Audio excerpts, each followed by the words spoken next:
Montalivet, 7h30 du matin. Un footing de 15 km en guise de petit déjeuner pour les 40 stagiaires du centre SNSM de Paris-Île-de-France. Un centre qui existe depuis 1969 et qui a pour vocation première la formation très pointue des surveillants de plage. But avéré de ce stage intensif dans les Landes, l'obtention d'un diplôme qui sanctionne une année d'entraînement avant de se retrouver en situation réelle sur les plages du littoral français cet été. Tout au long de l'année, on les amène petit à petit à acquérir cet état d'esprit qui les conduit à avoir ce don d'eux-mêmes, de mettre en place les compétences qu'ils ont acquises, de savoir donner de leur personne, donner de leur temps, parce que ça prend énormément de temps cette formation, c'est long et malheureusement trop coûteux pour eux à mon avis, pour pouvoir donner de leur temps, donner de leur vie après. C'est quelque chose qui est fantastique à notre époque parce que c'est véritablement, on pourrait dire, une école de la vie.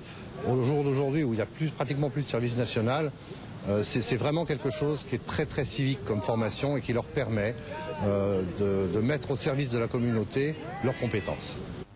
Conditions extrêmes et spartiates pour ces jeunes dont la moyenne d'âge tourne autour de 22 ans et dont 70% d'entre eux sont étudiants. Plongé dans la réalité du terrain, le sauveteur en devenir doit se façonner un corps d'athlète et un mental d'acier pour être prêt à affronter tous les dangers. Ce dernier stage est un passage obligé vers le sauvetage. C'est un stage très important, c'est un stage qui nous permet d'évaluer et de valider les nouveaux sauveteurs pour les affecter en plage. Donc c'est vraiment une mise en situation et une occasion de plonger donc les nouveaux dans le milieu pour pouvoir les valider et les affecter en plage. Ils savent très bien faire du secourisme dans une salle bien propre, bien nette, avec du carrelage par terre, c'est fantastique, c'est très facile.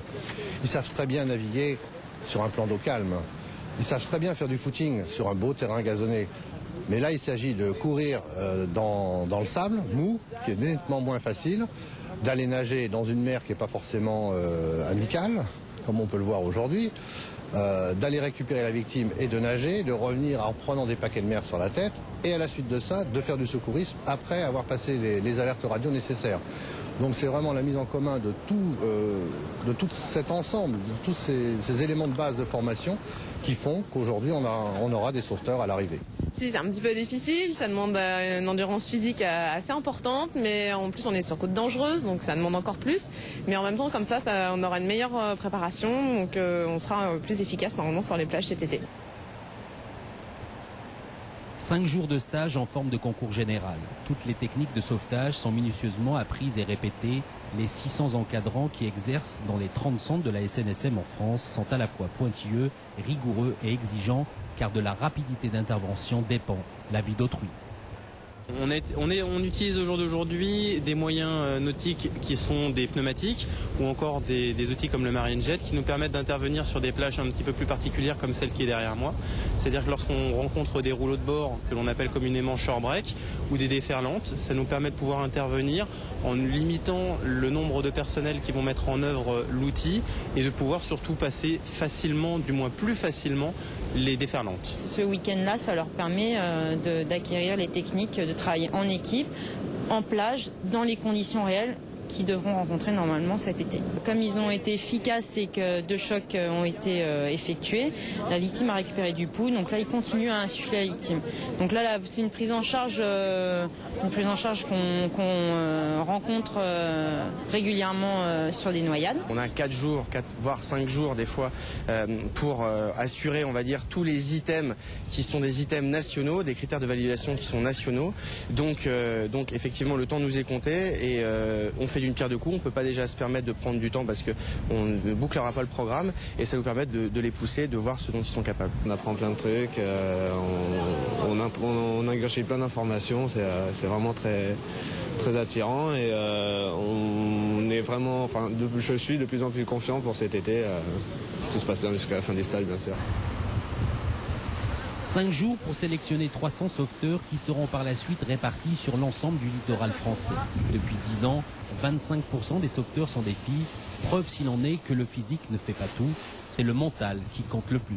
Et on les retranche dans leurs limites en permanence, à leur faire des choses qu'ils considèrent peut-être pas utiles à l'instant T, mais ils s'apercevront au fil des mois et puis des années et puis en cours de sauvetage que toutes les conditions dans lesquelles on les a mises, elles sont importantes et c'est ça qui effectivement va les faire tenir et va les faire résister. Le mental joue beaucoup aussi.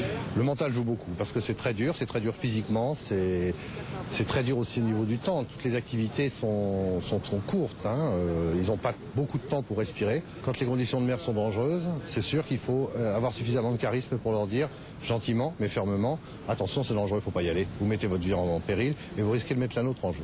C'est vraiment une nécessité, on a vraiment besoin d'avoir des gens qui percutent, qui sont capables de réagir effectivement dans toutes les situations, tant physiquement que moralement. Donc la formation est lourde, elle dure 1 an. On demande des qualités au niveau donc du secourisme, puisqu'on leur fait passer des examens au niveau de la navigation et au niveau du poste en général et du sauvetage. Et là vous pouvez voir que au niveau des conditions, c'est pas mal. 1 million d'euros de budget distribué chaque année pour les 30 centres français et ceux pour l'achat de matériel et le suivi pédagogique. La SNSM, c'est 10 000 interventions par an pour plus de 700 vies sauvées. Ils sont tous considérés alors comme des sauveteurs professionnels et leur première mission, c'est la prévention. Un bon sauveteur est un sauveteur qui n'a pas d'intérêt.